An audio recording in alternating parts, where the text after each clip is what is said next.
राजपुर नाम के एक छोटे सा गांव में बिरजू नाम का एक किसान रहता था।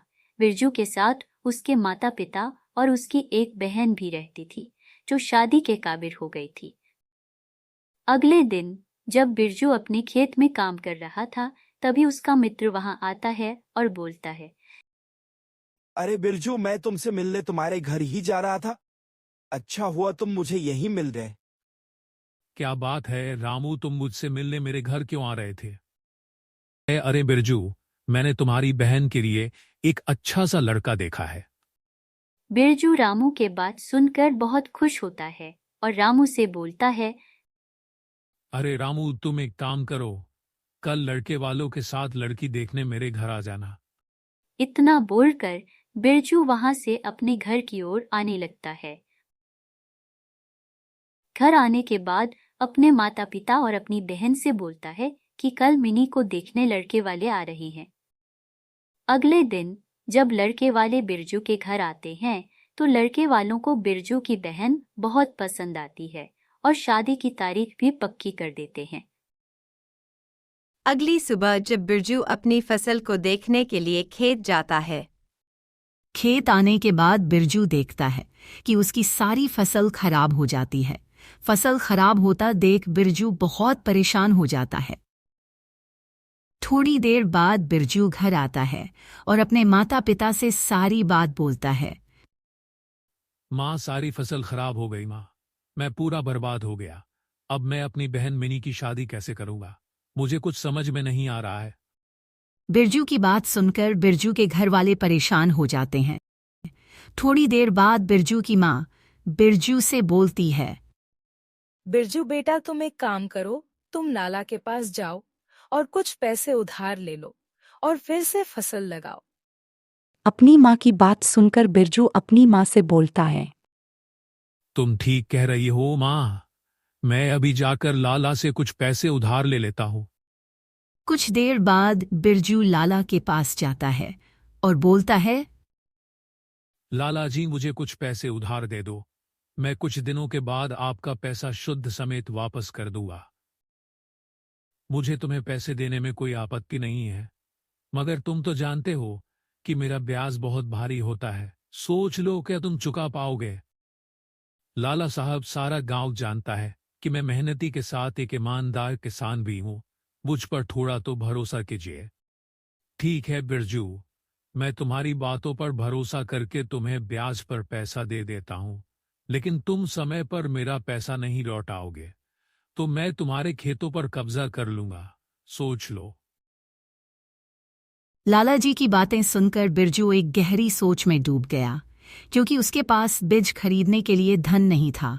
उसने अपने सारे जमा पूंजी पिछले फसल में लगा रखी थी। कुछ देर बाद बिरजू सोचते हुए बोला, ठीक है लाला जी, मुझे मंजूर है। लाला जी बिरजू को पैसे दे देता है और बिरजू पैसे लेकर बाजार से बीज खरीद कर ले आता है। फिर वह पूरी मेहनत से खेतों में बीज बोने लगता है। कुछ महीने बाद फिर से उसकी फसल उग गई। एक दिन जब बिरजू अपने खेत से घर जा रहा था, तभी एक पेड़ के नीचे एक आदमी बैठा हुआ मिलता है और बिरजू उस आदमी को देख अपने मन में सोचने लगता है, अरे ये गुरुजी कौन है? मैंने तो इन्हें यहां पहले कभी नहीं देखा। चलो जाकर पूछता हूं। गुरुजी प्रणाम, आप कौन है? आपको पहले यहां कभी नहीं देखा। अरे बालक, मैं एक गुरु हूं, मैं किसी का भी भविष्य बता सकता हूं। क्या तुम अपने भविष्य को जानना चाहोगे? अब माफ कीजिए गुरुजी, मैं इन बातों पर विश्वास नहीं करता। मैं केवल मेहनत और ईमानदारी पर ही विश्वास करता हूं। अरे बालक, मेहनत और ईमानदारी भी भाग्य पर ही निर्भर करता है। क्षमा कीजिए गुरुजी, लेकिन मैं इन बातों पर विश्वास नहीं करता। अरे बालक, अगर आदमी का भाग्य खराब हो तो उसकी सारी मेहनत और ईमानदारी धरी के धरी रह जाती है। मैं कोई साधारण गुरु नहीं हूं, मैं भूत, वर्तमान और भविष्य सब कुछ देख सकता हूं। समय आने पर तुम्हें सब समझ में आ जाएगा। इतना बोलकर गुरुजी वहां से चले जाते हैं।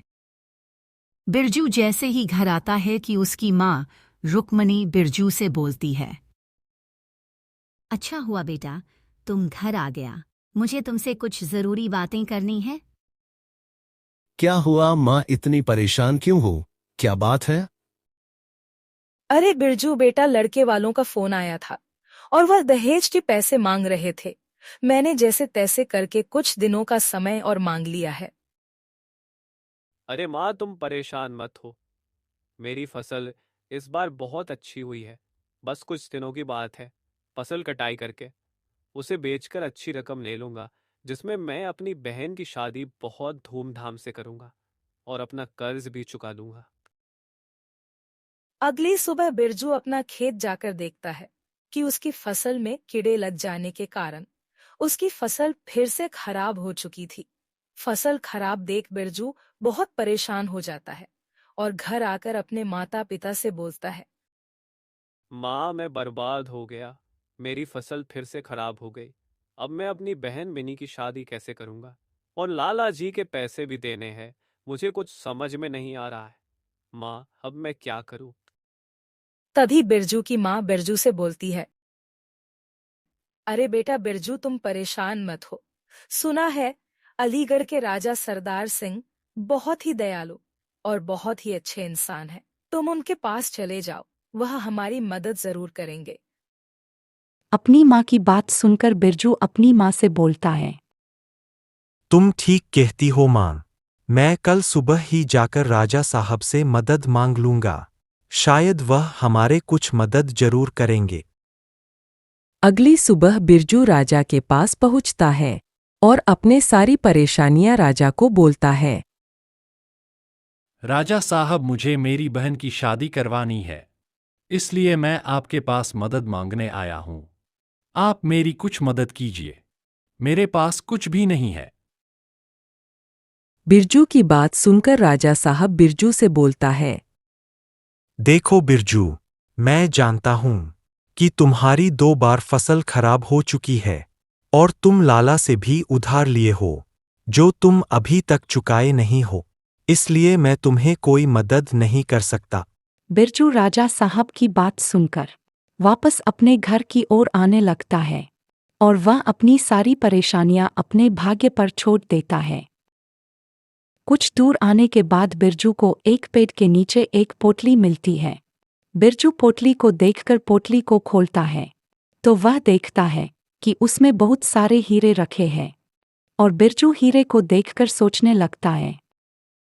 अरे ये तो वही पेड़ है जिसके नीचे गुरुजी बैठे हुए थे। गुरुजी ने सही कहा था कि अगर भाग्य में लिखा हो तो सब कुछ मुमकिन हो सकता है।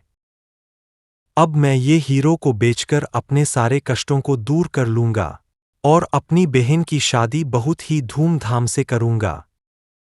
बिरजू इन हीरो को बेच देता है और घर पहुंचकर अपने माँ से बोलता है कि माँ, यह लो, राजा साहब ने हमारी परेशानी को सुनकर हमारी मदद के लिए दिए हैं। पैसे की पोटली देख उसकी माँ बिरजू से बोलती है। अरे बिरजू बेटा, अब हम इन पैसों से अपनी बेटी की शादी बहुत ही धूमधाम से करेंगे और लाला जी का कर्ज भी चुका देंगे। बिरजू अपने मन ही मन सोचने लगता है कि गुरुजी सही बोल रहे थे। मुझे इस तरह उनकी बात को टालना नहीं चाहिए था। इस तरह बिरजू को गुरुजी की बात पर विश्वास हो जाता है कि मेहनत और ईमानदारी के साथ आदमी का भाग्य भी अच्छा होना चाहिए। दोस्तों, अगर आपको मेरी वीडियो अच्छी लगी हो तो सब्सक्राइब जरूर कर दीजिएगा और हाँ, ये वीडियो आप लोगों को कैसी लगी कमेंट करके जरूर बताइएगा।